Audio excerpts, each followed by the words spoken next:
कि ऐसा जिंदगी के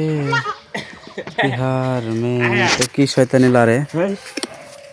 কত কষ্ট কইরা মানুষ কাম করে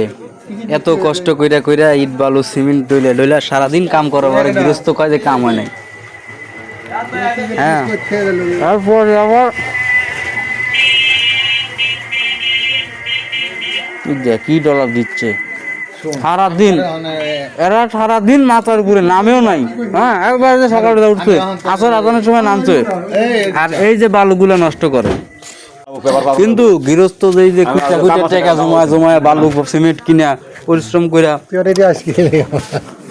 আমি এত কষ্ট করি যে টাকা জমাইছে টাকা দিব পানিতে নাকি পানি না খাওয়ালে টাকা নাই এই হলো দোকানদার হওয়া লাগবে ভালো মানুষ না আমি ভালো না শয়তানি করলে দোকানদারি চলবে না আর আমি যে শুনেন আমি যদি বদয়া দিই অভিশাপ দিই আপনি ধ্বংস হয়ে যাবেন না না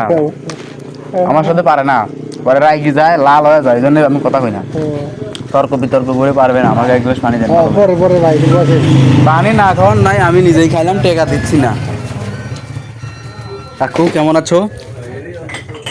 ডলাডলি কাজ চলছে আপনারা দেখতে পাচ্ছেন হ্যাঁ ভালো করে বলি কলা টলা সাইডে রাকিব ভাই কিভাবে ঢুকতেছে এই দেখেন ওয়ালাইকুম আসসালাম রাহমাতুল্লাহ পানি দেন গ্লাস দেন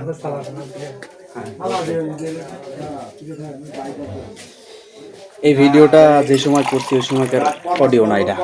রাত্রেবেলা চায়ের দোকানে বসে বসে আড্ডা দিচ্ছে বাবা ফোন দিছি আমার কথাটা বুঝো তাহলে 7:30 হ্যাঁ এই দাও কয়বার ফোন দিছি আমি সকালে তখন ঘুমায় আছে তখন ফোন দিলে কাম হবে আর না বলি না এই দেখো এই যে ওহন দিছি তোমার একবার ঠিক আছে সকালে সেই সুন্দর কাম একবার কল ঢুকছে ঢোকার পরে মোবাইল বন্ধ করে দিছি করার কল ফটোওয়ালা হ্যাঁ হ্যাঁ সকাল আমি 7টা পরে মোবাইল খুলছি মোবাইল বন্ধ ছিল হ্যাঁ এই তাহলে ঠিক